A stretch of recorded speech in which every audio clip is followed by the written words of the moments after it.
àgbàlagbà tó jẹ́ pé òun gan láti jù mí lọ ẹni tí mo ń sọ ti gbọ́dọ̀ wọ nothing less than 62 about just a week ago ó lóun tiẹ̀ mọ̀ pé yàtọ̀ wà láàrin Fúlàní àtàwùsá àgbàlagbà ọmọ Yorùbá so òun mo tún wá ń try láti tún educate ẹ̀ kó tí ẹ ní time ó ní ẹwọ àwa Yorùbá gan jàre ẹnu wa òkú púpọ̀ mo ní sọ nǹkan tó ń sọ nísìnyí ni pé ká gbàgbé ẹ̀ sábà máa dẹrú ká dẹrú ara problem ta ní pẹ̀lú ìran wa nìyẹn àwọn kan ò kí àwọn tí ẹ fẹ́ mọ̀ tá a bá kọ́kọ́ jókòó tá a ṣàlàyé ọ̀rọ̀ fúnra wa ká mọ what is at stake tá a bá jáde nínú Nàìjíríà kì í ṣe pé kéèyàn kankan sọ̀rọ̀ kó sọ kẹsàn pé kó get out ẹni kó sọ ìdí tó fi jẹ́ pé view ẹ̀ nìyẹn nígbà tó bá ṣàlàyé tí gbogbo wa bá gbọ́ tá a digest ẹ̀ á wò pé ọ̀rọ̀ yìí máa ní ìtumọ̀ tó tọ́ ok báyẹn la lè máa sọ pé ok a ti mọ̀ nísìn sókè la fẹ́ ṣe báyìí ọ̀nà wo la fẹ́ gbé gbà ṣùgbọ́n gbà táwọn kan tiẹ̀ fẹ́ gbọ́ táwọn pé gbàgbé ẹ̀járe káde lọ mọ̀ nǹkan kan lónìí gbogbo ẹni tó bá ti ń sọ̀rọ̀ bẹ́ẹ̀ yẹn tẹ́ ẹ bá túdi wọn délẹ̀ 70% wọn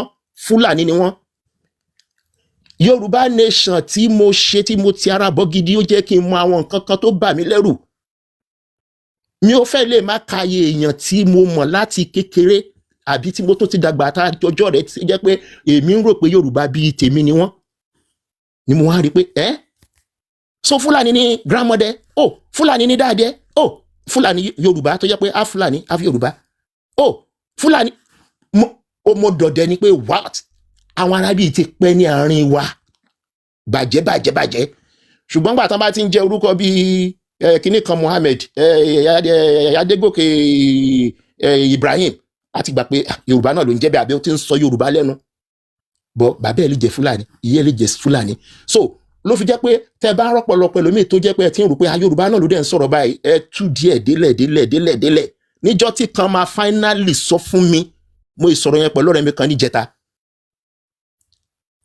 ọ̀rẹ́ mi tá wọnú ara gidi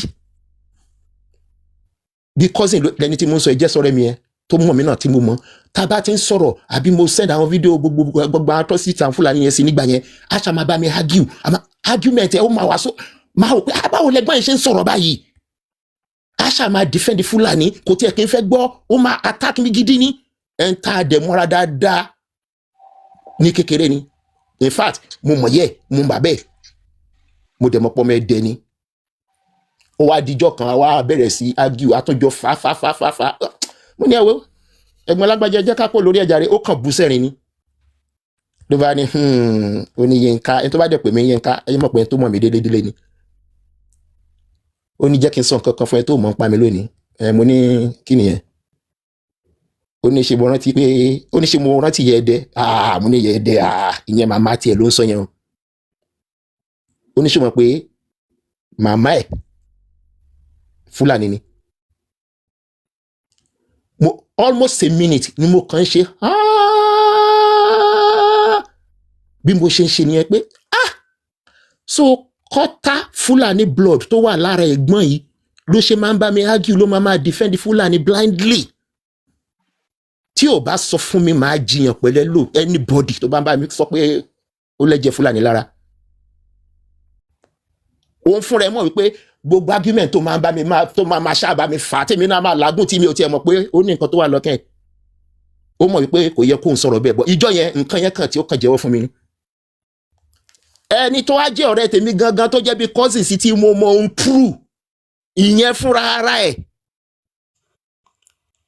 ọ̀gbẹ́ni kan báyìí tó máa ń ríran tó máa ń sọ ẹni tó máa kú Prophet Tibetan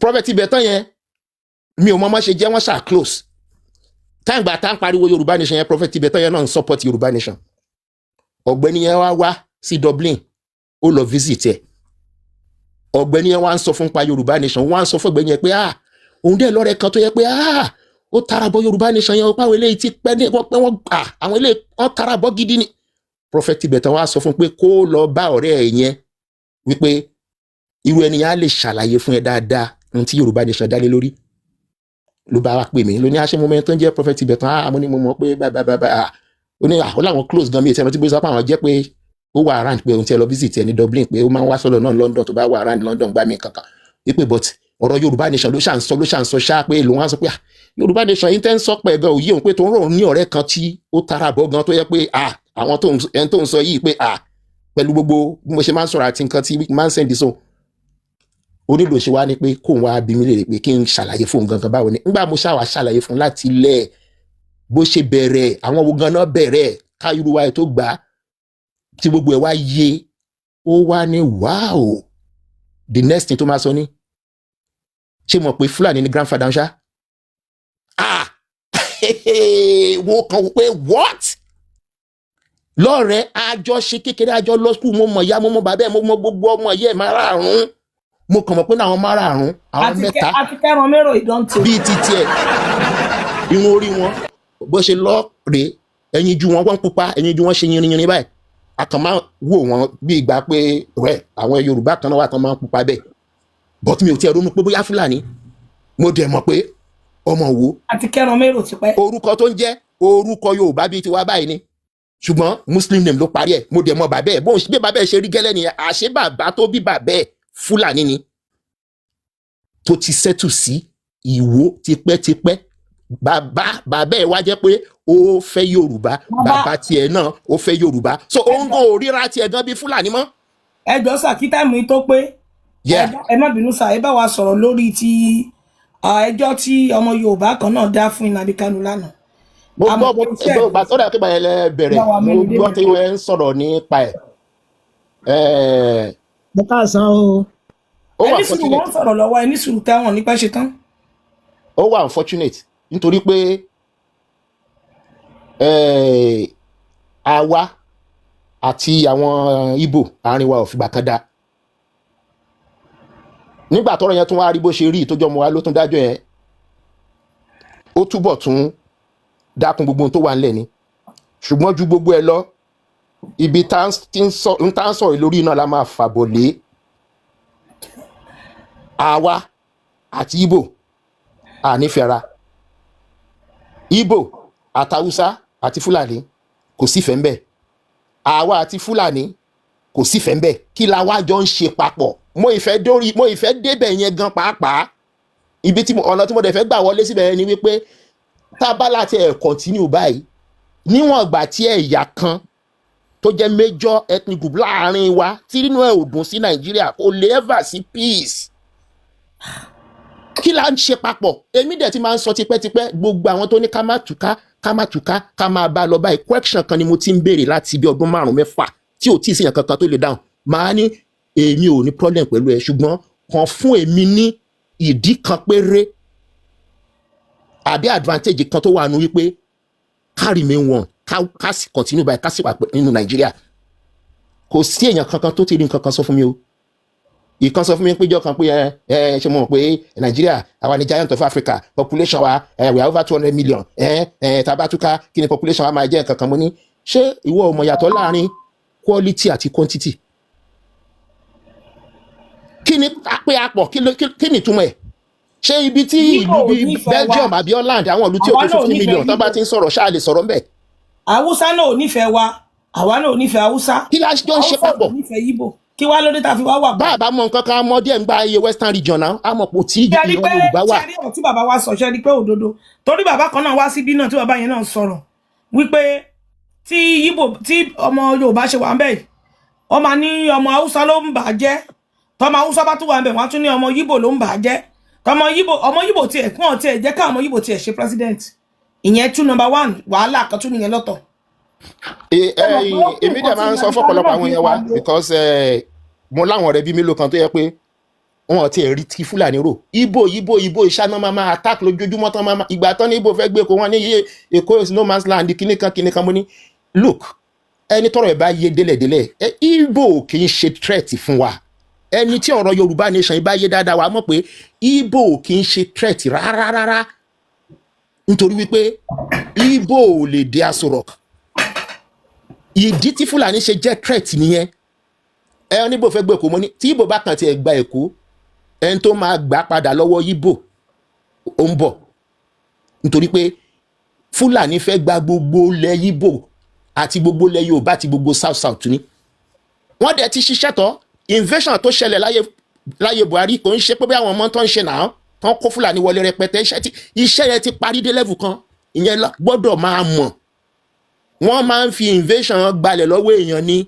ìran tó bá dẹ̀ ti ń sùn tí ò tètè wake up bí ìran Yorùbá yìí tá a sì ń sùn tẹ́tẹ́rẹ́ tá a sì ń fẹ́ra wa táwọn kan sì ń dífẹ́ndì wọn irú ìran bẹ́ẹ̀ máa ń parun gbẹ̀yìn ni nítorí wípé it's going to be a matter of time nǹkan kan tí Fúlàní kan gbọ́dọ̀ make sure wípé kò ṣẹlẹ̀ náà ni wípé kí Nàìjíríà pín torí níwọ̀n ìgbà tí Nàìjíríà ò bá ti pín tó oníkálukú lọ lọ́tọ̀ọ̀tọ̀ bọ́n ṣe ń pọ̀ sí láàrin wa tá ń fẹ́ wọn tí wọ́n ń fẹ́ wa tí Yorùbá Fúlàní ń pọ̀ sí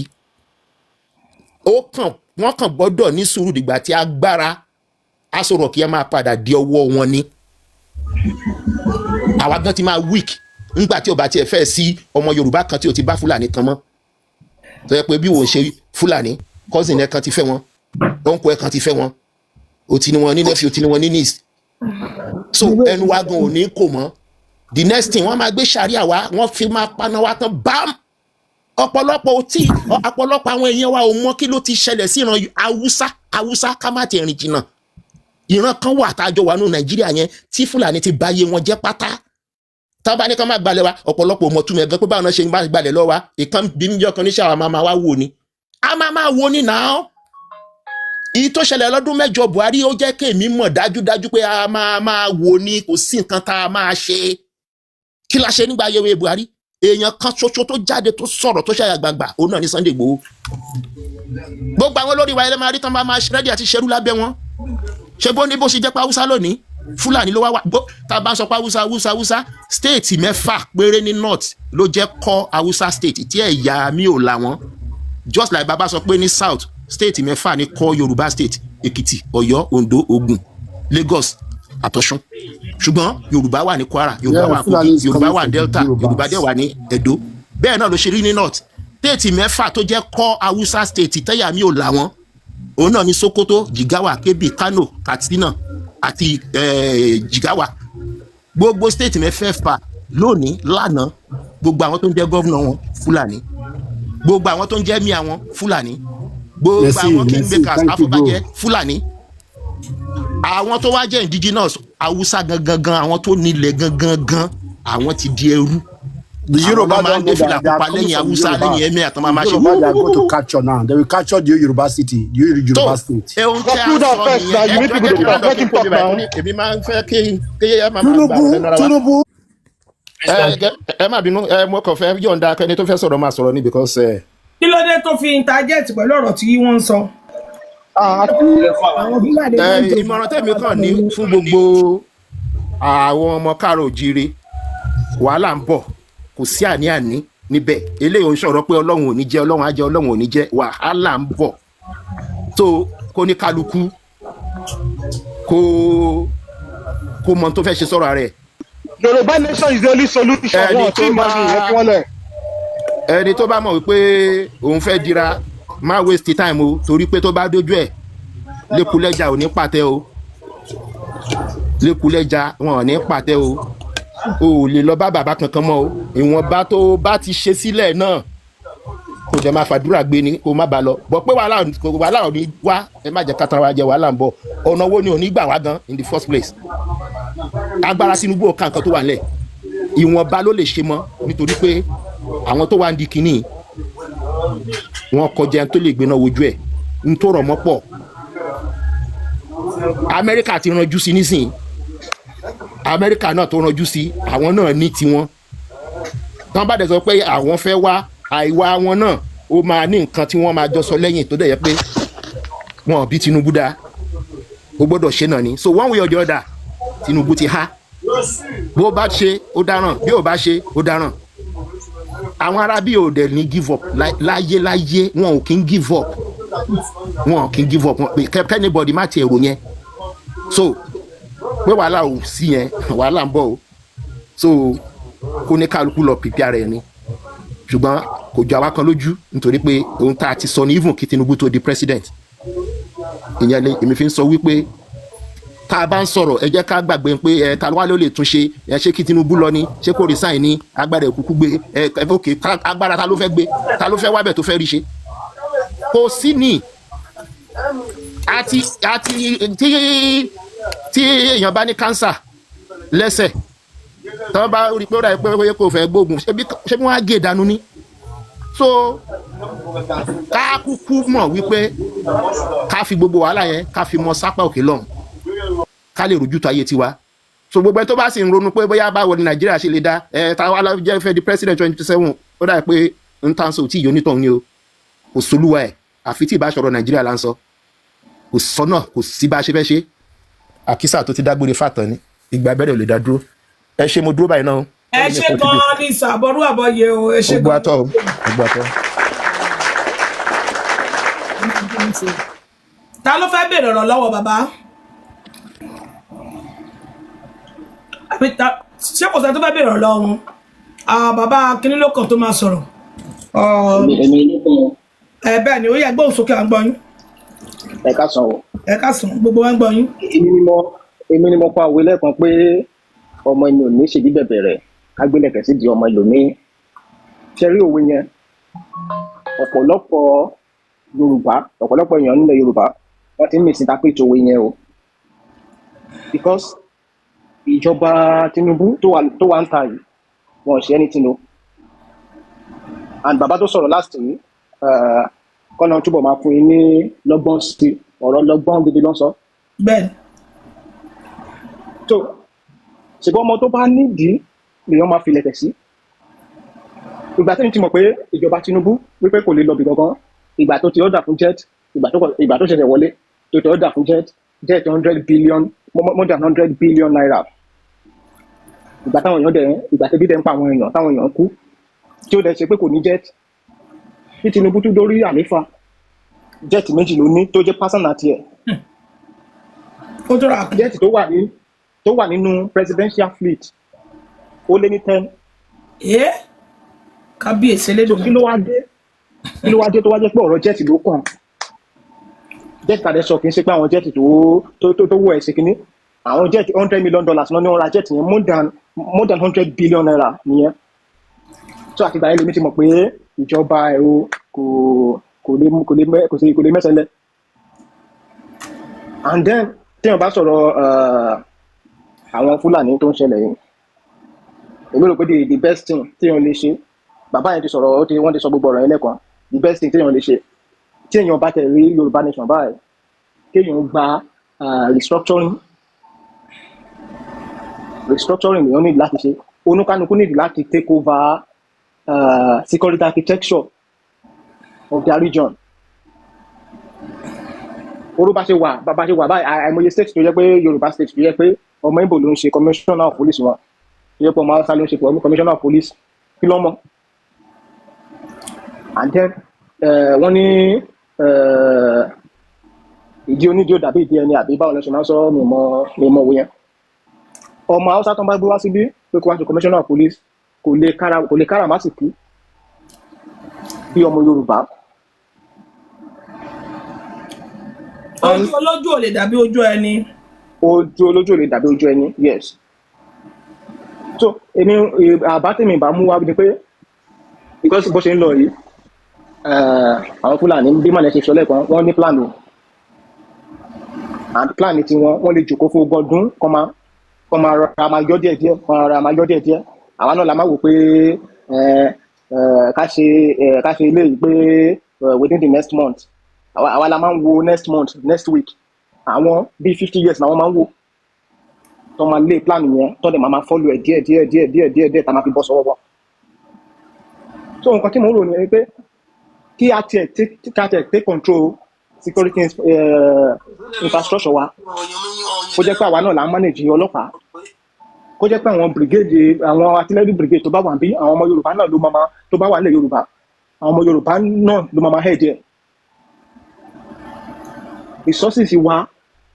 resources wa kó jẹ́ àwọn ọmọ Yorùbá náà bá ṣe ṣe ní Western region ká padà síbẹ̀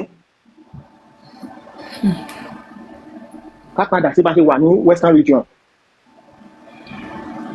bá ṣe wà lé ní báyìí àìmọye nǹkan tó ń ṣẹlẹ̀ pé orúkọ ilé tó ń lọ àtàkì church ní Kwara. ẹ jẹ́ ká double tap please. tó ń lọ àtàkì church ní Kwara kí làwọn èèyàn Kwara lè ṣe sí kò sí nǹkan tó lè ṣe sí because security yẹn ò sí lọ́wọ́ wọn. gómìnà wọn ó kàn wá síbẹ̀ ó kàn padà dìradìradì ó padà lọlé kò sí nǹkan tó lè ṣe sí. gbogbo security ọwọ́ Tinubu ló wà Tinubu dẹ̀ lélẹ́yìí ó jọ èèyàn tó ń sùn lójú tèmi and that's why tó fi jẹ́ pé tó fi máa ń ká mi lára because máa ń ra àwọn èèyàn lórí street tó máa sọ pé 2027 pé Tinubu ni o pé kò tó sẹ́lò mí o ní ọ̀rọ̀ máa kú ṣe ìyà tó ń jẹ àwọn èèyàn kọ́ńtì ṣe kò dọ́dọ̀ ti yín gbogbo security wa tó ti bàjẹ́ tí gbogbo infrastructure ti bàjẹ́ tọ́ọ̀sì kankan nú ẹ̀ ṣé kò dọ́dọ̀ ti yín.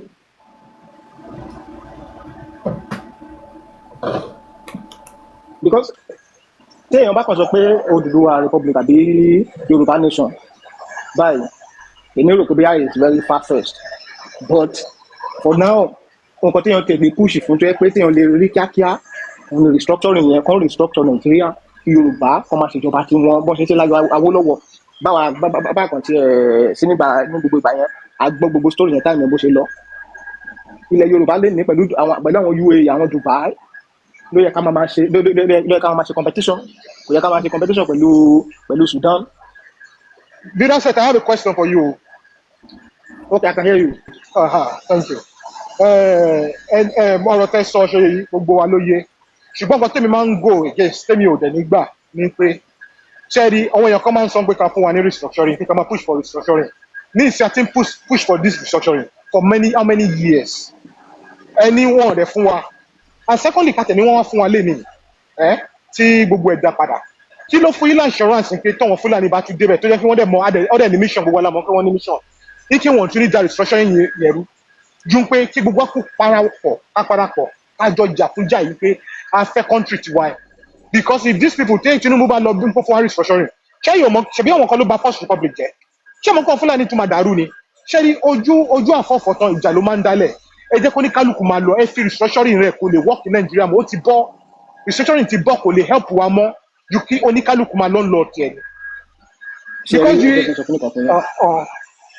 ẹ jẹ́ kí n sọ fún mi Yorùbá nation nǹkan tó dá ni o but wọ́n ní nǹkan kì í da tán nǹkan kì í da kó mọ̀ wá lálébù kan kó wá da tán pátápátá Yorùbá ní ìbéèrè restructuring ká tó sọ pé a fẹ́ lọ sí nation because bá ṣe wà báyìí tá a bá sọ pé ókè o ká fọ́ gbogbo ẹ̀ lójú o ká lọ sí nation kan assurance wo ló wà pa àníjà assurance wo ló wà pé ọ̀dọ̀ mọ̀mọ́ kí Yorùbá ló ń bára wọn jà àmọ́ kí Yorùbá tí Yorùbá ló ń bára wọn jà ìṣọ̀kan wa ò tó bẹ́ẹ̀ para wọn pakúpa bí ọkùnrin Fúlàní ṣe ń para wọn. ìṣọ̀kan wa ń lẹ Yorùbá ò tó bẹ́ẹ̀. ẹ fi ọ̀rọ̀ ṣọ̀kan lẹ̀ pé kìíní ọmọ ìyá méjì náà ń jà ọmọ ìyá kan náà ń jà ṣọyẹ yìí ṣùgbọ́n pé ká a máa mọ kí Yorùbá tí Yorùbá ló ń bára wọn jà á dẹ̀ máa mọ bá ṣe máa parí ẹ̀ Yorùbá òun jà ìjà àpàjùdé bí wọn Fúlàní ṣe ń jà so gbogbo ẹ ṣe fọwọ́ pa lórí ni tẹ́ bá ṣe ń béèrè restructuring lọ́wọ́ wọn èyí kan fífún ìmọ̀ fà kì í ṣe nǹkan kan náà kó ní kálukú fẹ́ máa lọ ni.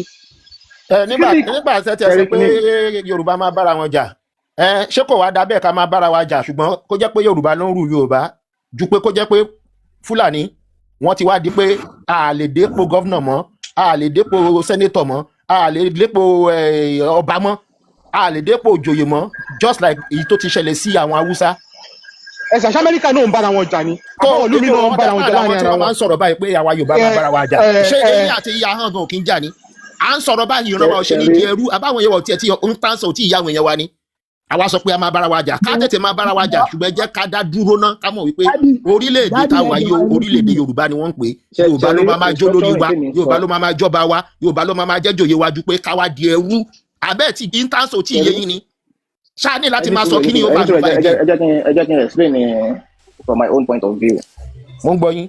ṣe rí restructuring tèmi sọ bí pé Yorùbá ti dá dúró already ni restructuring tèmi sọ àwọn international relations àwọn yẹn ló kàn máa bọ́ sọ́wọ́ federal government bí pé Yorùbá ti dá dúró ìgbà yẹn tí Yorùbá wá fẹ́ dá dúró pátápátá kò ní wá lé fún wa a ti mọ ibi tó ní resources a ti mọ àwọn tó lè tó lórí dáadáa a ti mọ. ẹ̀hún tẹ̀mí gbọ́ tẹ sọ ni wípé tí Yorùbá bá dá dúró a máa bára wa jà náà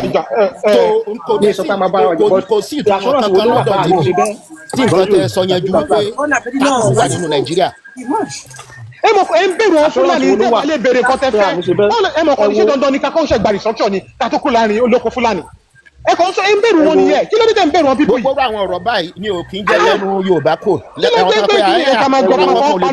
àwọn kan ti sọ pé a máa jà náà ni ẹ̀ tó kí wá ní àwọn kan náà sọ pé ṣe báwọn tán ń kó wa jẹ náà nísìnyí olùkọ́ bá gba Yorùbá nation náà àwọn náà ló máa bẹ̀rẹ̀ sí kó wa jẹ. wọ́n bẹ̀rù Fúlàní tó yẹ pé restructuring ni a máa gba Yorùbá nation.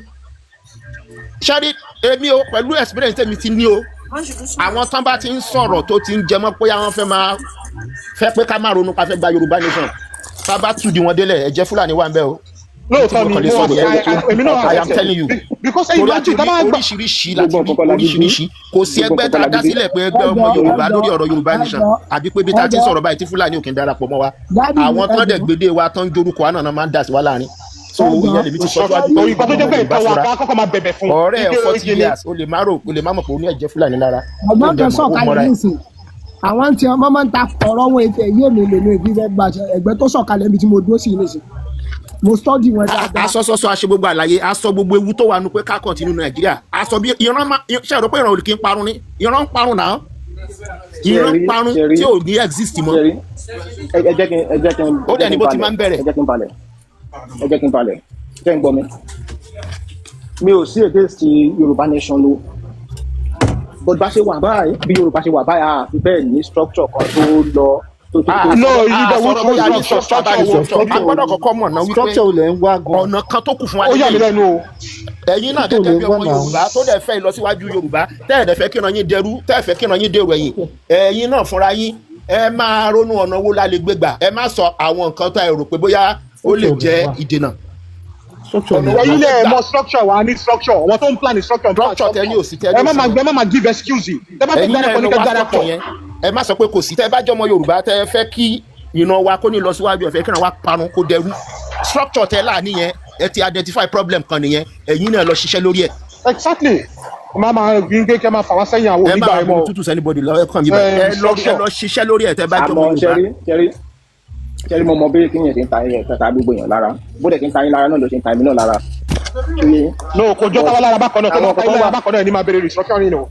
àwọn kan tó wà tó yẹ pé emotion.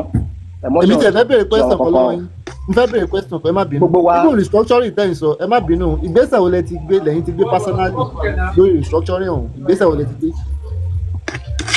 ẹni ìgbésẹ̀ wo lèmi ti gbé. bẹ́ẹ̀ ni sà. ṣẹ́rí ilé òfin sọ̀rọ̀ ìgbésẹ̀ tẹ́mi ti gbé ilé ohun kan tá a tẹ̀ ṣe léni we are trying to sensitize ourselves right.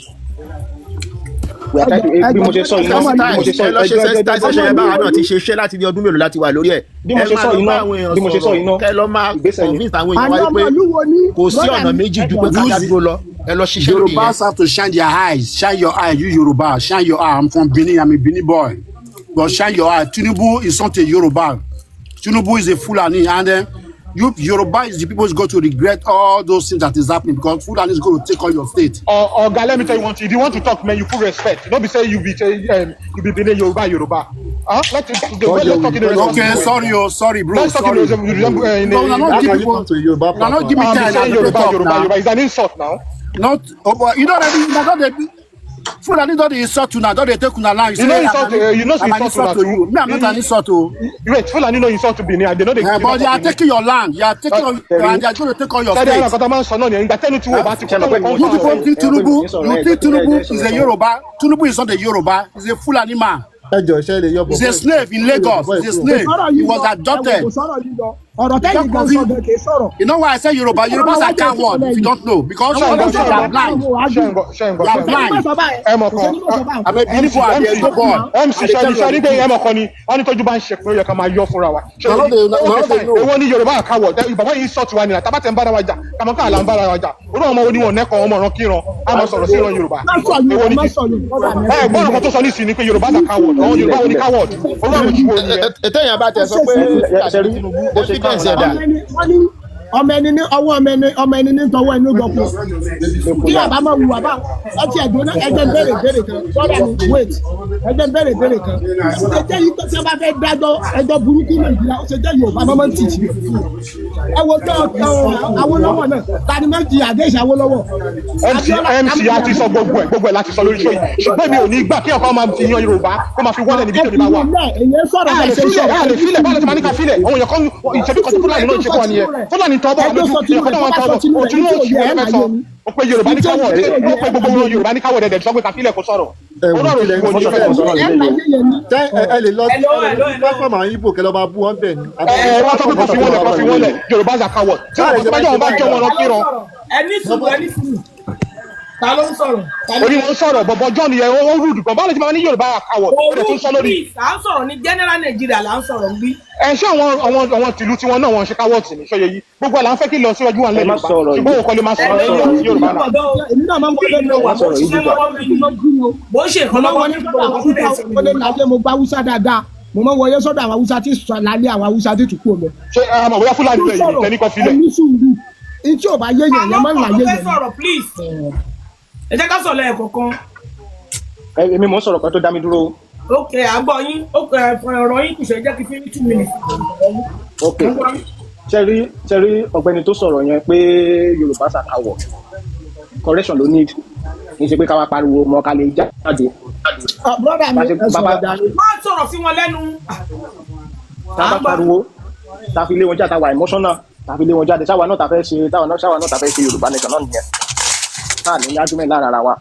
wọ́n kí ló problem yìí pẹ̀lú Yorùbá nation gan-an kò yé mi what's your problem with Yorùbá nation. please fọ́tò tá a gbé síbí fọ́tò tá a gbé sí fọ́tò ọmọ Yíbò wà níbí fọ́tò ọmọ Yorùbá wà níbí ọ̀rọ̀ tá a dẹ̀ ń sọ who can fit Nigeria that's Nigeria topic là ń ṣe so ẹ má sọ pé kí ló kọ́ ló free láti wá síbí. fún ẹ mọ̀kàn tí mo sọ anybody ló lè wà bíbá ṣùgbọ́n kí anybody ọmọ fi hàn Yorùbá. please ẹ mú tọ̀dọ̀ ẹ jẹ́ ń sọ̀rọ̀ stand tèmi dúró lé ni pé ká ṣe kíní yìí ká ṣe dáadáa ká plan ẹ̀ dáadáa kó má bàa di pé ibù gan ká tẹ̀sọ́ pé a fẹ́ ṣe Yorùbá nation báyìí ṣé a ní security architecture wa ṣé wà lọ́wọ́ wa ṣé kì í ṣe àwọn Fúlàní ló ṣe ṣé kì í ṣe àwọn Fúlàní ló ṣe GOC wa. ẹni sùúrù ẹyẹ kì í sọ̀rọ̀ sórí ọ̀rọ̀ tẹ́ sọ nípa ti pé tá bá ní pé ká dúró báyìí ṣáà ti lè dá dúró náà àti lè dá dúró kò sí kan tí à ń fẹ́ tí Elédùmarè ò ní ṣe fún wa táwọn tó nílé ayé ò ní ṣe fún wa so ẹ má jẹ́ ká máa ṣàníyàn lórí kí la fẹ́ máa jẹ kí la fẹ́ máa mú kí la fẹ́ lò kí la fẹ́ gbé kí la fẹ́ wọ̀ ẹ má jẹ́ ká ṣàyìn tó fúyín tó kéré nìyẹn ṣe ti ríṣẹ́ sílé epo ni ẹ fi gbogbo wọn yẹn lẹ̀ bó ṣe rí nìyẹn èyí tó bá yẹ ká pariwo ẹ̀ ní kẹ́jẹ́ ká face ẹ má jẹ́ ká ṣàníyàn tó yẹ yín èyí tó bá yẹ ká pariwo ẹ̀ pé à ń lọ náà ni ìyẹn ní kẹ́jẹ́ ká tẹnu mọ́ ká máa sọ so nípa pé ká kọ́ ṣe restructuring ká tó ṣe Yorùbá nation àwa kọ́ la máa sọ yẹn nígbà tí gbogbo ẹ̀ bá tí tó bá ṣe ń ṣe tẹ́lẹ̀ ó depend lórí nǹkan tó bá wà nílẹ̀ so tá a bá fa gbùrùgbùrù máa padà fagbó tó bá yẹ pé ká jókòó sórí round table náà ni kí àwọn àgbààgbà ilẹ̀ Odùduwà kí wọ́n jọjọ sọ á dẹ̀ nílùú restructuring tí wọ́n á ṣe tí wọ́n tún á lè gbà tó bá yẹ pé Yorùbá nation náà ni pé kílẹ̀ wá dá dúró àjọ ní ọ̀rọ̀ àjọsọ so bó ṣe rí nìyẹn ṣùgbọ́n pé a fẹ́ máa ṣe àròyé lórí nǹkan tí ò ní ìtumọ̀ please ẹ má jẹ́ ká máa ṣàròyé lórí ẹ̀ pé kí náà fẹ́ máa wọ̀ kí náà fẹ́ máa gbé kí náà anything ẹ gbàgbé kí náà fẹ́ máa wọ̀ kí náà fẹ́ máa gbé kí náà fẹ́ máa ṣe so nígbà ayé ogun kí lorúkọ ẹ̀ ṣé a béèrè pé kí la fẹ́ gbé kí la fẹ́ jà kí la fẹ́ mú àṣà ilẹ̀ Oòduà ilẹ̀ South-West àti jagun rí àbí àti jagun rí náà so nǹkan kan la ṣe nǹkan kan la gbé nǹkan kan la lò bó ṣe rí nìyẹn à ń gbọ́ yín. Restructuring tèmi sọ táwọn kan sọ pé já mọ lẹ́jọ́ sí lára restructuring mi ò fẹ́ ká máa tẹnu mọ́ restructuring lọ títí so a fẹ́ la ká máa tẹnu mọ́ so tó bá dórí ráńpẹ́ tágbára àwọn tí wọ́n jọjọ sọ̀rọ̀ àwọn pọ̀ tágbára àwọn ò bá ka àwọn ló máa sọ pé òkè ẹ jẹ́ ká ṣe restructuring so not àwa làwọn máa sọ yẹn tó ti yé yín tó tí mò ń sọ nìyẹn àwa kọ́ la restructuring that's option nìyẹn later nìyẹn tó bá dẹ̀ máa gbà á ni bọ̀ kì í ṣe pé káwá tó kò sọ ibi tó yẹ pé destruction ilẹ̀ máa pariwo no. tẹ́ bá ti sọ pé mi jẹ́ kí n sọ̀rọ̀ mi tán. ẹ ti sọ̀rọ̀ yìí náà ṣebí nǹkan tẹ́ ẹ sọ náà ni pé ká kọ́ destruction ká tó gba Yorùbá ní. restructuring tèmi sọ tactic ni kì í ṣe pé bóyá kí wọ́n kàn sí restructuring nìkan. restructuring náà restructuring jẹ́ kò sílẹ̀ tẹ́ ti sọ táwọn ò ti sọ ń bí rí ọdún keje ni tàbí sọ. ṣé kí n sọ fún yín bá ti ṣe wà lénìí tá a bá sọ pé ókè o a fẹ́ ní Yorùbá nation o gbogbo security architecture wa bó ṣe dúró lénìí àwọn Fúlàní náà ló wà ń bẹ̀. bàbá àníkẹ́ ti dé sílẹ̀ ẹ má júwe wọ̀nyẹn fún wa. ṣé Fúlàní lára máa ní kó wá ṣe security fún ẹlẹ́ Yorùbá tá a bá gba Yorùbá nation please àfẹ́ restructuring. àfẹ́ restructuring láti sọ fún yín ẹ jẹ́ ká gbádùn restructuring tẹ̀sí bẹ́ẹ̀ láti amẹ́ni yẹ̀ sí wọn fún yín Mustapha à ń gbọ́ Mustapha ẹ̀ mú ara yín ẹgbẹ́ òsókè kí lẹ fẹ́ ká sọ̀rọ̀ lé lórí tọ́pìkì wa ọ̀rọ̀ nìyẹn ó Kanu Nàìjíríà who can save Nigeria yà tọ́pìkì pọ̀ Fúlàní wàhálà Tinubu Alo máa wàhálà save Nigeria wàhálà religion wàhálà Amẹ́ríkà ni Amẹ́ríkà ló máa save Nigeria ayé amọ̀nà tètè máa bọ̀ lórí tó yẹ ká máa kọ báyìí Amẹ́ríkà tètè máa bọ̀ Amẹ́ríkà tètè máa bọ̀ Nàìjíríà ń dàrú lọ Amẹ́ríkà tètè máa bọ̀ ogun ti fẹ́ kó wa tán Amẹ́ríkà tètè máa bọ̀ àwọn bẹ́ẹ̀ Fúlàní ń pààyàn lójoojúmọ́ a lè lọ sóko mọ́ o wọ́n ti gba gbogbo oko wa lọ́wọ́ wa Amẹ́ríkà tètè máa bọ̀ ẹ wò ẹ ṣeun bó ṣe yẹ kó ṣe nínú ẹlẹgbẹ́ sọ̀rọ̀ mi yàrá thank you sir. mi mọ̀ ẹjọ tí ẹ ṣe èèyàn tó máa sọ̀rọ̀ ẹ bá máa béèrè ìlú àwọn èèyàn gan kẹ́ máa béèrè orúkọ rẹ̀ àti ìlú tó ti jáde. mi ò béèrè because ìlú ẹlòmíì kan Nàìjíríà máa ń wà program ní là ń ṣe mi ò béèrè ìlú ọ̀rọ̀ no ìlú ẹlòmíì kan máa ń sọ̀rọ̀ ní ìgbà míì. ẹ fẹ́ mọ ibi tí mo ti wá ọmọ ẹ dúró mi ò ẹ béèrè jẹ́ ìlú sọ ibi tó tí bá mo sì ti ń ọmọ ṣe Ìjẹ̀bú rẹ̀ mi wà ọmọ Nàìjíríà Ìjẹ̀bú Nàìjíríà gbóré mi ìwọ wà ni ṣe ìlú gbọ́ bẹ́ẹ̀ náà ṣé mò ń ṣe program south mo west ni mo gbé mo ń sọ Nàìjíríà Yorùbá mo lẹ́nu ẹ béèrè pé bó mo ti wá ṣé kí lẹ fẹ́ mo kí n ló máa kàn sọ sí Yorùbá ni mo sọ ni. ọmọ Ìjẹ̀bú rẹ̀ mi wà o ẹni ṣe gbọ́ náà tí yìí ni pé ẹlòmíì ó máa sọ̀rọ̀ báyìí ọ̀rọ̀ wọn sì dàbí ìgbà kéèyàn gbé gbàjú fún látòrí fóònù. ẹni ẹ máa bọ̀ tọ́rọ̀ yóò tó bẹ́ẹ̀ ìsáyì ní ṣé Yorùbá lè gba rẹ̀ lẹ̀ ni ẹni ẹfẹ tún Nàìjíríà ẹfẹ tún Yorùbá tó torí security Fúlàní ló wà bẹ ṣé àwọn gbogbo ẹwọn tẹ kó lọdún sí Fúlàní ni. bàbá Mustapha ti sọ̀rọ̀ ti ní ẹmú tó ọ̀dọ̀ yín à ń kọ́ ta ló tún fẹ́ wá sókè ẹ káàsán o à ń gbọ́ yín sà. àti gbogbo everybody. ẹ mo ti sọ̀rọ̀ kémi ọmọ Ìjẹ̀bú lèmi náà Ọlálékan lórúkọ ọjọ́ tèmi. ìgbẹ́ nítorí ìṣẹ́jú kan ẹ jẹ́ kí bàbá Lincoln sọ̀rọ̀ à ń gbọ́ yín. ọ̀rẹ́ mi Mr. Adigun ẹ̀ẹ́dẹ̀jọ́ náà ẹ má gbé yẹn wá. pàdé Ìjẹ̀bú ni wá Fúlàní náà. àbí Ìjẹ̀bú Yorùbá. wọ́n ń gbọ́ yín. ẹ má mú mi sọ́wọ́ ẹjọ́ ẹ jẹ́ kí n ráyè sọ̀rọ̀ mi o ibi ìmọ̀bi tí Ìjẹ̀bú ti jẹ́ Fúlàní o. so like iṣẹ́ ibi tá a délé ní àti ibi tá a ń lọ ó wà nínú ibi tá a ti ń bọ̀. nígbà tí wọ́n form first government after election Awólọ́wọ̀ náà wọ́n fi sínú ẹ̀wọ̀n ayé ò parẹ́ ńgbà yẹn in fact bàbá yẹn lose ọmọ ẹ̀ tó fẹ́ stand fún which is Ṣẹ́gun Alówólọ́wọ̀ senior he is just about the age of àwọn Ọbásanjọ́ tó di president tó ń ṣe gbogbo ẹ̀ pẹ̀lú àwọn in fact tí Gowon bá máa jù lọ díẹ̀ ni ṣe understand gbogbo nǹkan yẹn hit Awólọ́wọ̀ yet he forge ahead ó hit Yorùbá we didn't play victim we kept agitating another one came up now Abiola we felt it wọ́n lo Ṣónẹ́kàn they want to like pacify wa náà wọ́n fi pé Yorùbá ìwo làwọn lè mú wọ́n bring Ọbásanjọ́ out even though kì í ṣe gbogbo nǹkan tá a fẹ́ ló ṣe ọ́ ká tiẹ̀ gbà pé kò tiẹ̀ ṣe nǹkan kan fún wa there is a way tí àwa Yorùbá náà fi jáde ibi tí a dé kì í ṣe oògùn nìkan kì í ṣe gbogbo ẹ̀ náà ni Yorùbá fi Àgbẹ̀kọ̀yà jà ogun wẹ́ẹ̀ tiẹ̀ náà kì í ṣe pé gbogbo ẹ̀ náà ló jẹ́ pé ìbọn gbogbo ẹ̀ la fi jà aníbàwá náà ṣe ń jàbọ̀ lábẹ́ kínní díẹ̀díẹ̀ pọ̀ sábẹ́ ibi tó ń jẹ́ Nàìjíríà yẹn torí ẹ̀yà tiwọn ìwà wa lè má rí bákan náà and it shows everywhere tí gbogbo wa bá lọ ọmọ tó jẹ́ bèjì gan ìwà wọn ò rí bákan náà gbà mí ìyẹn ò sọ pé ìyí tó níwà ìpáǹle gan kì í ṣọmọ so I don't condemn Yorùbá ni mí Ìjẹ̀bú ni mí but sometimes man look ahead beyond tribalism but tó bá ti wá ń di pé èèyàn kan dúró sí mi lọ́rùn àbí wá ń lo tiẹ̀ yẹn fífẹ́ takò mí èmi náà wá dúró síbi tó jẹ́ tèmi that is that it's not the first time tó máa dájọ́ fún èèyàn bẹ́ẹ̀ under Shagari regime ẹ lè fi sí Google Shagari deported Shehu Shugaba is an Hausa man Shagari náà ló deported only for the peace and security and national security of the country wọ́n deported sí Niger also at that time this case now this is not this is not just the end of it even tó bá lọ fapil tó bá jẹ́ péjọ kú náà dá fún kì í ṣọ́ndà military tó yẹ pé Mama Vasta wọ́n dájọ́ kú fún wọ́n dédé gbé ní ọjọ́ kejì àwọn sáré wíwà this is a democratic dispensation judgment had to be served ẹni tó ọ̀bá tí present sí court ò lè dájọ́ fún. Ẹni àwọn tó ń ṣe Boko Haram tó bá jẹ́ pé wọ́n kó wọn dé court tí court wá fi wọ́n sílẹ̀ is another thing. Tó bá negotiate wọn underground is another thing. Nǹkan tó bá jọra tó ọ̀bá dé iwájú ẹni tí ó fẹ́ fi wé ara a lè fi wé ara. Tí wọ́n bá máa dá ẹjọ́ ńlé ẹjọ́ wọ́n máa cite precedence ẹni tó ṣe irú ẹ̀ rí. Judge yẹn tí wọn ò bá kẹ́jọ́ déwájú ẹ̀ kò lè dá. Ẹ jẹ́ ká double tap please. F144. Ẹ jẹ́ ká double tap yẹ ẹjọ́. Torí ẹ̀ ni mo ṣe ń sọ Yorùbá so that àwọn kankan ò ní ó lè wá jẹ́ kọ́rọ̀ mi yẹn slow díẹ̀ ẹ má bínú sí mi ẹ̀yin bàbá mi ẹ̀yin màmá mi. Kò sí problem. As it stands now wọ́n ti dá ẹjọ́ yẹn fún. It's now left for the leadership.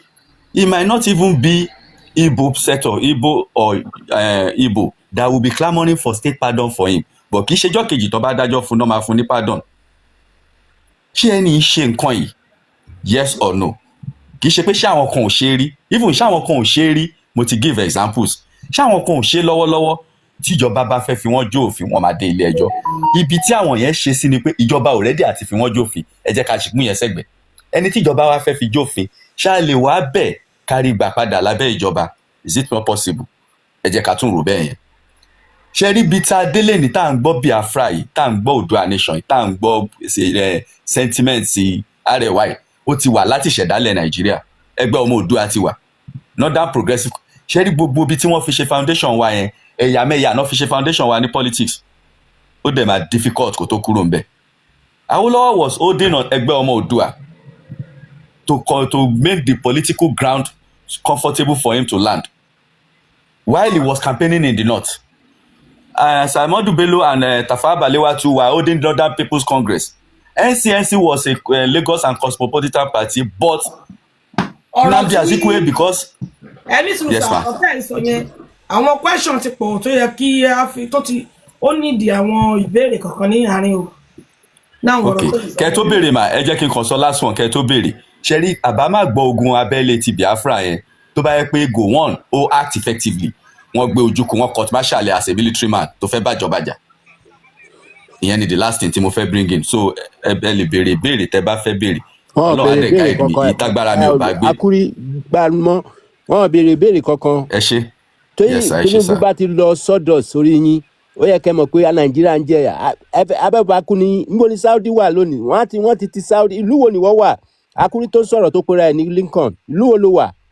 ẹjọ mi fẹ́ béèrè question. orí ẹ ti yí ẹni sùúrù true narrative ní sùúrù Akuri tó ń sọ̀rọ̀ yìí ń fẹ́ béèrè pé wèrè tó ń dárúkọ kí ló ṣe fún ìyáláyà mọ̀nẹ́bí ẹ̀ àbí gbogbo yín ya wèrè papọ̀ ni Tinubu ti kú ó ti kúrò Nàìjíríà ẹ ríran ni àbí wọn ojú yín ti rinú tójú ìta yín bá tẹ̀ fọ́ sójú inú yín fọ́ ẹ̀yin afọ́fun gbé mu kí ni Tinubu ṣe fún yín ṣé òun ló ń bọ́ yín ni àbórí yín ọ̀rọ̀ Yorùbá ò lẹ sọ kí ara kó pa yín kó pa Tinubu yín ẹ máa kú díẹ̀díẹ̀ ni wọ́n ti gbogbo brọ́dà ẹ̀ ń jẹ́ èèyàn Nàìjíríà ẹ̀ ń fi fíríjì sẹ́ǹdì àwọn èèyàn tó bá kú síbí ẹ̀ fi ń gbòkú wọn lọ́lé wèrè olórí burúkú yín ẹ̀ rí bí ò tẹ́yìn lọ́rùn láti ẹ̀ ń jówó kó bí Tinubu tó ń fa agbó tó ń fa cocaine tó ní cocaine case àbórí yín ti dàrú ni ambassador Ọlálékan Akeem Adébáyọ̀ lórúkọ mi Saudi dà mò ń bẹ Saudi bẹ́ẹ̀ dà lónìí ọmọ Bàtọ́lá tó ń pariwo ó yìí ń lọ ẹ̀wọ̀n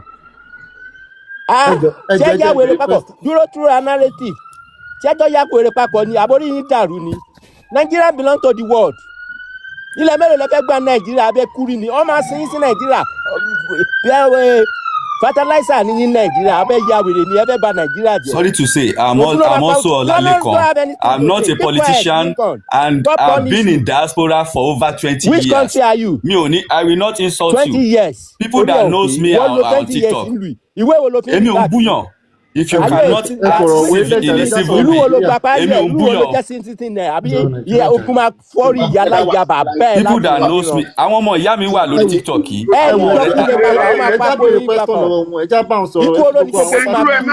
Give your profile.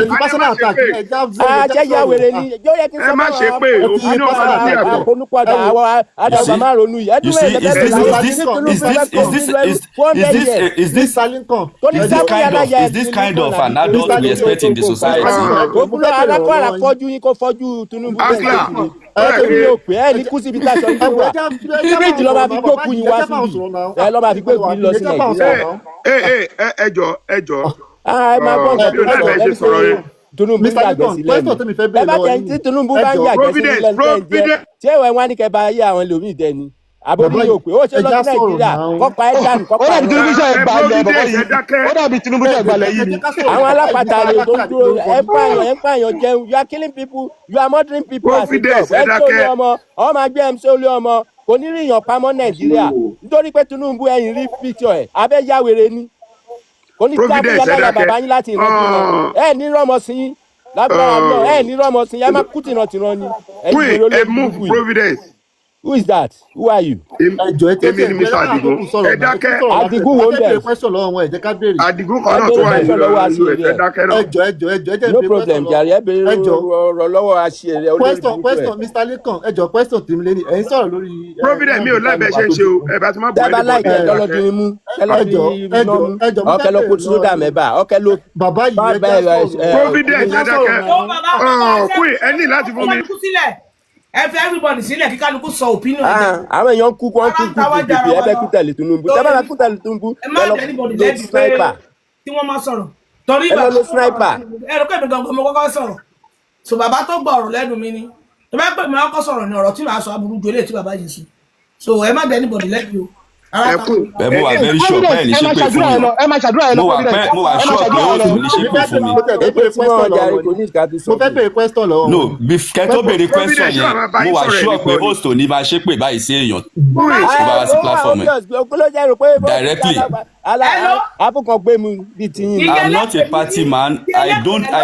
I send money to Nigeria. Mi ò benefit lára Nigeria for anything. Yes. ẹni tó ọmọ ẹlẹ́pẹ̀ ìkànnì ẹlẹ́pẹ̀ níbí o èmi ò ní nǹkan mi tí mo gbé lọ́wọ́ jèpè lẹ́ o. But for what I said you cannot sweat lè ṣépè fún mi lórí nǹkan tí mo sọ yẹn. táwọn èèyàn tó ń jẹyà tó bá orí ọmọ dàbí ìlú ìjẹyìn. ìsìn ọ̀rẹ́ pé wà ń bẹ̀. èmi máa béèrè question jẹ́rí bàbá tó sọ̀rọ̀ yẹn àwọn ò béèrè question bí tèmi ṣe yàtọ̀ nìyẹn èmi máa béèrè ní àwọn ibi tẹ́ ẹ ti sọ̀rọ̀ yẹn máa ń mú ọ̀rọ̀ jáde màá wá ní kẹ́ dá mi lóhùn tẹ́ ẹ bá ti wá rí dá mi lóhùn bí tí màá fi lè pè nìyẹn. ok. bẹ́ẹ̀ mi ṣe máa ń ṣe ní tèmi ọ̀rọ̀ yín ni mo máa dì mú tẹ́ ẹ bá ti dá mi lóhùn mi ṣùgbọ́n tẹ́ ẹ bá ti rí dá mi lóhùn mo máa béèrè ìpè bó ṣe rí ni. ok béèrè question yẹn.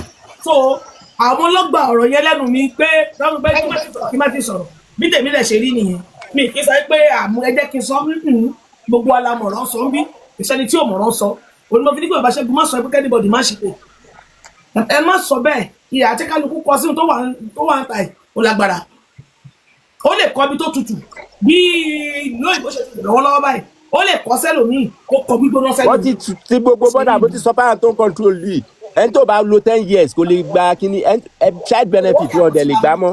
bàbá yẹn ni ò béèrè ọ̀rọ̀ lọ́wọ́ yín ó yẹ kó mú fáàtì ibi tí ọ̀rọ̀ tẹ́ ẹ sọ tí ò dáa ó yẹ kó fà jáde kó máa bí yín léèrè kó tó wá sọ̀rọ̀ tiwọn. ìlú bèbí ni èpè ni wọ́n fẹ́ pàdé ẹ̀ gbọ́ sí sọ̀rọ̀ kan wọ́n kọ̀ wọlé ni wọ́n bẹ̀rẹ̀ àwọn ni èmi ò ṣe bẹ́ẹ̀ tèmi èmi máa jẹ́kẹ́ mọ tẹ́ ẹ sọ tí gbogbo àgbáyé dẹ̀ máa mọ tẹ́ ẹ sọ lóòótọ́. a yàtọ̀ síra wa ni àwọn kan wà tó ń ké pé direct lóye kó máa fún wọn direct. ó bẹ́ tà ní ìdíbèrè. ẹ mọ̀ pé ńgbà míì ìbéèrè tí wọ́n bá béèrè ọ̀rọ̀ mo like platform yìí máa ń sẹ́ẹ̀dì kọ̀ọ̀kan sí lágbára lọ a máa promote it's a good platform ma mo nílé àfẹ́ you help Nigeria àwọn one of the people that was why I kept quiet. bàbá yẹn ti sọ̀rọ̀ mo ti fọ̀rọ̀ sílẹ̀ fún wọn. ẹ jẹ́ kí n béèrè question. ó yàtọ̀ ni. ẹ jẹ́ n béèrè question lọ́wọ́ wọn. àgbọ̀ iye tó bá fẹ́ béèrè question. mi fẹ́ béèrè so ní lọ́rọ̀ kan sìn ẹni ẹ sọ̀rọ̀ pọ̀ jù kù so nǹkan tẹ́ mi indirect ni pé bọ́n ṣe jẹ́lì Nnamdi Kanu yìí sìn pé ẹ lọ́wọ́ sí ẹ̀ dẹ̀ fi pé bọ́n jẹ́lì ẹ̀ sìn problem. wọ́n máa jẹ́lì Tinubu bẹ́ẹ̀ wọ́n máa ń di Tinubu ni ẹ lọ́kọ́ dé tòun nílẹ̀ wọ́n máa ń di. mi ò gbọ́ nǹkan tẹ́ ẹ béèrè o. Tinubu dẹ̀ pariwo wọ́n máa ń jẹ láti today 21st of November 2025 wọ́n máa ń di Tinubu. ẹ ní sùúrù bàbá yìí. náà ni mo sọ fún yín mo fẹ́ kẹ́ fọ́lọ̀ mi wọ́n máa ń di Tinubu ni. ẹ ní sùúrù bàbá yìí so lọ́rọ̀ kan sì yìí ẹ fi ìgbé bọ́ ṣe jẹ́lì Nnamdi Kanu sí àwọn Fúlàní tó ń pa àwọn èèyàn ní Kwara ní Kogi ní ibùngàn lọ́dọ̀ ní South West Yewa even gan láwọn area kan náà ní Ìbàdàn lọ́yọ̀ọ́ láwọn area kan sí ó máa stop gbogbo àwọn problem yẹn máa stop n fẹ́ kẹ́ dáhùn. Okay. Question tẹ́ béèrè ṣé mo pé kì í ṣe arithmetic question. It's humanity question. It's about human relation. It's about human character. I said if they had court-martialed Tinubu Ojukwu, so many lives were lost. Kò sí tí ogun bá dé, ó yàtọ̀ sí tí economic downturn bá wà. For each life that is lost, it cannot be recovered. Tí kò bá ń ṣe pé wọ́n gbójú kúrò tí ogun yẹn fi ṣẹlẹ̀ ni, probably a lè má ja ogun yẹn gbà yẹn. Àwọn ẹ̀mí tó lọ sí ṣe mọ̀ pé kí wọ́n ṣe ọmọ ìyá mi ṣùgbọ́n ẹ̀yà kan náà nàjọ ni gbogbo ẹ̀yà kan tó ti wá yẹn náà àti wọnú ara. That was what I meant. I now went into this based on mi ò gbélé Igbo, but we've seen situation tó jẹ́ pé ìbá àwọn bó ṣe wà yẹn náà wọ́n ń pa ara wọn. Ìlú yẹn náà wá ṣe gbé fún àwọn tó jẹ́ ọmọ ìlú yẹn. Àwọn Igbo lẹ̀ Yorùbá ló kàn wá. No, why I said what I said tó dẹ̀ fi di pé àdúrà lọ béèyàn tiẹ̀ ṣàdúrà fún mi Ọlọ́run máa ṣàdúrà fún mi tí nǹkan tí mò ń sọ tó bá yẹ pé bó ṣe rí lójú mi nìyẹn. So ẹni tó bá ṣépè nǹkan tó bá òun náà lọ́lọ́run máa fún. That is why tí mo fi sọ bẹ́ẹ̀ yẹn pé at least to somebody else, if they tó bá release ẹ̀ ní àná, do you think pé there can still be peace now? Because I keep asking, which judgment is better? Is it to be released and the clamoring continues, the pandemonium continues in the southeast? Okay. Or to put him, because he can still be pardoned. You know, I gave recommendations. Yes, sir. Nínú Ìlàwà tó yẹ pé èèyàn kan tó ń sọ̀rọ̀ pé kán fi gbogbo àwọn èèyàn kán fi àwọn agbésùnmọ̀mí àwọn terrorist tí wọ́n lọ ń pa àwọn poor people nínú ìlú tó ń make case fún wọn pé ìrọ́kọ́ dáríjì wọn pé ìjọba ó yẹ kíjọba fà wọ́n mọ́ra ìpè kíjọba kó fún wọn l'amnesty irú nǹkan tó ṣe fún àwọn landed determinator kan fún wọn. So ẹ rò pé ìyẹn ni ẹ rí àti ìṣòro ẹni ẹ̀ ń sìn ó ń rìn káàkiri freely tí ò sí anybody tó disturb well. Of course ìṣòro ni now. Of course ìṣòro ni. Based on judgment don give lánàá ni mo fi sọ̀rọ̀. Ta ló worst jù nínú ẹni yẹn àti Nnamdi Kanu ẹjọ́? It's even worse. But I'm not coming on the platform because of that. Based on the judgment, fọ́tò ẹni tí mo rí ni mo fi wá pẹ̀lú judgment tó jẹ́ pé wọ́n give lánàá. Ẹ jẹ́ kí n sọ̀rọ̀ sórí judgment yẹn, ẹ má bínú sá. Ẹ ṣe tẹ́rí ibi judgment yẹn. Number one, àwọn mọ́tòṣọ́ tó dájọ́. Ẹlòmíì lè sọ pé iṣẹ́ ìlú ń ṣe. Ṣùgbọ́n àwọn ọmọ Odùduwà lọ wọ́n bọ̀. Wọ́n ní ìbùkún ni fún ọmọ ọ̀dọ̀ náà tó fi ọgbọ́n ṣe. Tán bá rán ọmọ níṣẹ́ ẹrú, ó máa ń fi tọmọ jẹ ni. Iṣẹ́ ló ṣe. Àìmọye lọ́yà adájọ́ tó ti wà nídìí kéèsì yìí. Kéèsì kìí ṣe 2 years, 3 years. Tí kálukú yẹ̀ẹ́lẹ̀, kálukú mọ ohun tó ń ṣe. Ṣùgbọ́n kọ́lọ̀ má ṣe wá ní ọmọ orogún tá a torí wa bomi gbígbóná. Tí lọ́yà ẹ bá declare rẹ̀ pé òun fẹ́ lọ tọ́jú ara wọn nílùú òyìnbó, ó dẹ̀ máa tẹ́kùn lóṣù kan. Ẹjọ́ yẹn lè yẹ kúrò lórí ẹ̀.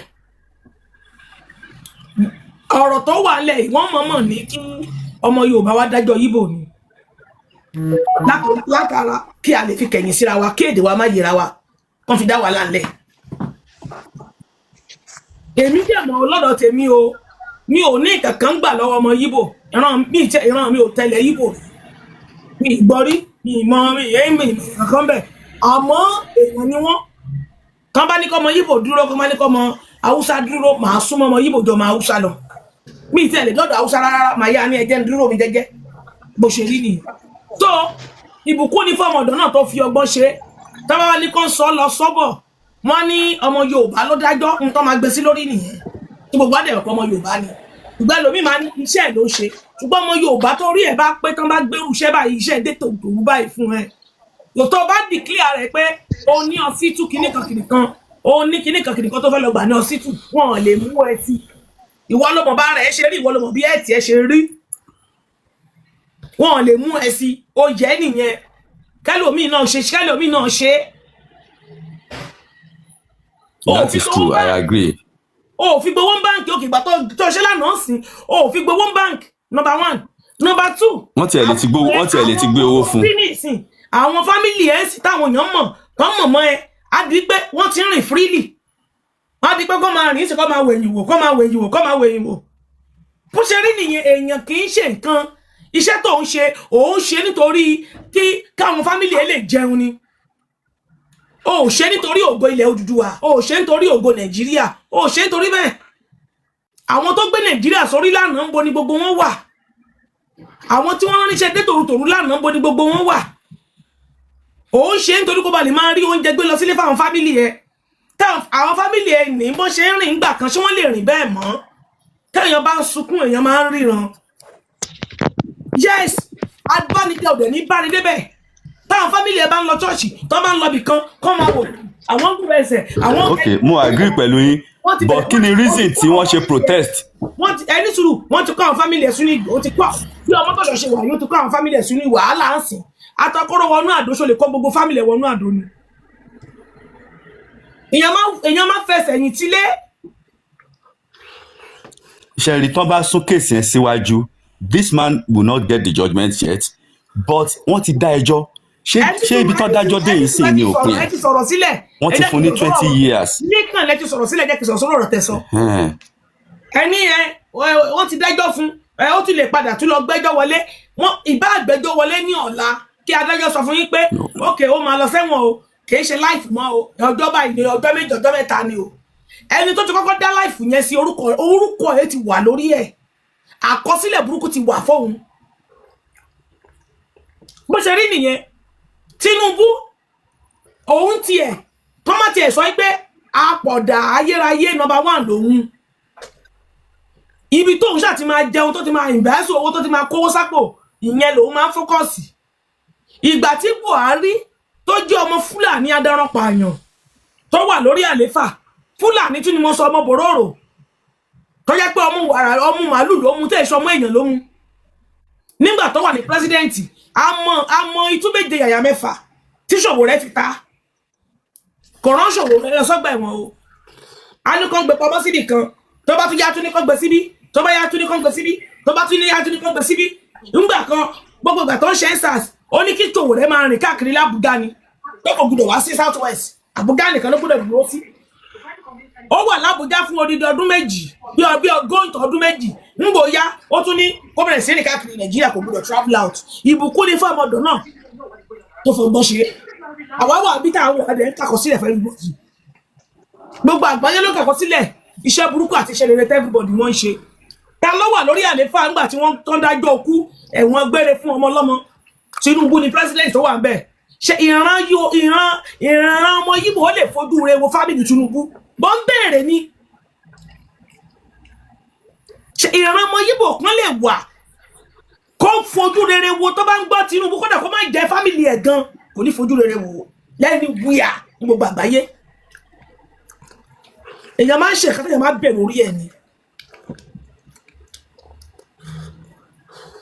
ok ẹ wo bí Buhari ṣe bó ṣe Ṣòwòrẹ́ ó pẹpẹpẹpẹ sílẹ̀ ìgbà tí olóyè Sunday Igboho tí kì bá ń ṣe pé ọwọ́ ọmọ Yorùbá the same Tinubu náà ó kanwọ́ Buhari ò lè ṣe ìkà tó bẹ́ẹ̀ yẹn fún olóyè fún àwọn ọmọ Odùduwà nígbà tí tiwa náà ọwọ́ ọmọ Yorùbá máa bíbíṣàn náà ni ọwọ́ rẹ̀ kanwọ́ náà ni pé ó fẹ́ bà Nàìjíríà jẹ́ ó fẹ́ pín Nàìjíríà kò fẹ́ kí n ṣe pírẹsidẹ́ǹtì. mo fẹ́ lọ fún pírẹsidẹ́ǹtì ìgbà tó fẹ́ kọ́ ọmọ Yorùbá lẹ́yìn wá ní ẹ fẹ́ pín ó dẹ̀ rí crowd ó rí bí ariwo yẹn ṣe ń milẹ̀ títí pé ó mà ṣe é ṣe káwọn pípì máa sọ pé àwọn fẹ́ pín lóòótọ́ ó mà ṣe é ṣe kọ́ńpù ó mà ṣe é ṣe fẹ́ ṣe kíní kan torí màá bí mission èmi ló máa kàn láfta Tinubu èmi ló máa láfta Buhari ṣé àwọn máa pín Nàìjíríà ni mi wà ní ṣe pírẹsidẹ́ǹtì ni ọwọ́ kan wọ́n ensars ńkọ́ kò sí gómìnà tó lè declare pé kí sójà kó jáde síta kò sí gómìnà tó lè ní kí sójà jáde síta láàrin ìgboro president nìkan ló ní access sí sójà pé kí sójà jáde president nìkan ọwọ́ kan wọ́n náà ni wọ́n forúkọ Buhari wọ́n fi declare pé kí sójà jáde Buhari sọ̀rọ̀ náà òun kankan gba ẹ̀ òun kọ́ ló ń declare sójà kankan kó wá census ẹ wọ ọmọ Oòduà tó sùn lọ torí pé mọ̀ pé bí àtìyẹn náà ṣe ń lọ bó ṣe ń lọ yìí mi mà nílé lè ṣe pírẹsidẹ́ǹtì pírẹsidẹ́ǹtì náà ló wá wà ń bẹ̀ yìí sí eku òkè bẹ́ku ẹyẹ òkè bí ẹyẹ ọmọ ènìyàn fún ọmọ ènìyàn pírẹsidẹ́ǹtì náà tó wá ń torí ṣe gbogbo iṣẹ́ burúkú iṣẹ́ ẹ̀jẹ̀ iṣẹ́ ikú náà ní eku òkè bẹ́ku ẹyẹ òkè bí ẹyẹ ọmọ ènìyàn fún ọmọ ènìyàn bẹ́ẹ̀ èpè ni wọ́n fi sìn ẹ́ lọ́sàn-án èpè ni wọ́n fi sìn ẹ́ lóhun. mo bèrè ní ibo ló ń lọ tó rọ́kọ̀ tó ẹ má sọ wípé kìíní kan kò sí nǹkan tó bá anything tó bá fẹ́ cross pé kí Tinubu mò ń sọ Ìbọ́lá kó má ṣe president yẹ ó ṣetán láti bẹ́ kíní yẹn dà kò fẹ́ mọ bí kíní yẹn ṣe rí á make sure pé òun ò ní gbà bolo ń lé ayé lọ tó rù sáyà bolo ń kó lọ bolo ń rù lọ ṣé wọ́n gba plane lọ́rùn ni ṣé wọ́n gun jet lọ́rùn ni ṣé wọ́n gun private jet lọ́rùn ni as old you are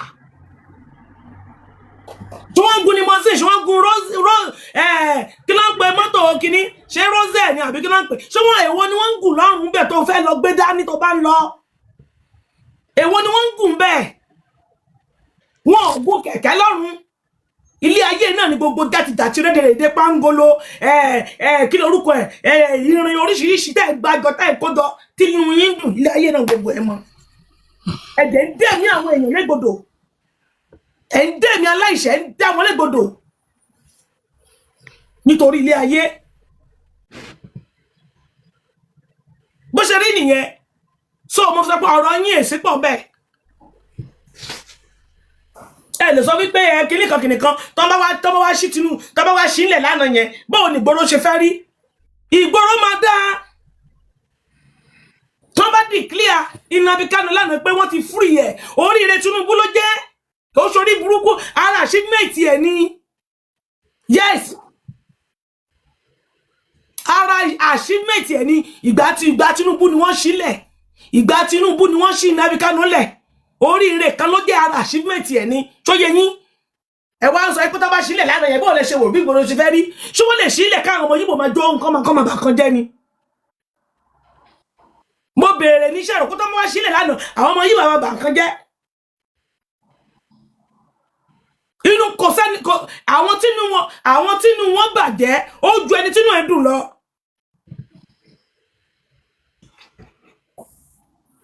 àwọn tínú wọn tó bàjẹ́ ní àná tí wọ́n dá ẹjọ́ tó ń dá fún Nnamdi Kanu wọ́n pọ̀ ju ẹni tínú wọn dùn lọ ẹni tí ò rí ẹni tí ìjà ò rọrùn lára ẹ abíyágbá kò sí abíyámọ tó bá rírò èèyàn bẹ́ẹ̀ pé Mr. Segun tó ní ọmọ tó nírú ọkùnrin bẹ́ẹ̀ yẹn sí fámìlì ẹ ògo ìdílé kan ògo ìlú kan ni kò wá sọ wípé kò jẹ́ pé wọ́n gbére ó tẹ̀ lọ́rùn kódà kó má jẹ́ wọ́n gbére gan kó jẹ́ wọ́n gbọ́ kan ó jọjọ́ sunday kò sẹ́ni tínú ẹ̀ lè dùn àfẹ́ni tó bá ní ẹ̀mí èèyàn lẹ́rùn tí ò lẹ́gẹ̀ẹ́ èèyàn lára nìkan kí lẹ fẹ́ gbà kí nínú yín dùn fún ṣé fẹ́ lọ kó bàtà Nnamdi Kanu fẹ́ lọ máa wọ̀ ni ṣé fẹ́ wọ aṣọ ẹ̀ ni ṣé fẹ́ wọ ìwọlé fẹ́ lọ gbà ṣé fẹ́ jogún ẹ̀ ni ṣé fẹ́ jogún ẹ̀ ni nígbà tó ti gbé lọ fẹ́ wọ gbére ṣé fẹ́ jogún ẹ̀ ni ní tí kálukú bá ṣe ní ó gbà o ìwọ tó ń dunnú pé wọ́n ń rán ọmọ ọlọ́mọ lọ fẹ́ wọ gbére máa wọ ẹ̀yìn wò títì ẹ̀ náà bọ̀ tọmọ tiẹ̀ náà bọ̀ bó ṣe rí nìyẹn ní tí kálukú bá gbìn ní ó kà ọ̀dà mò ń gbọ́ yín.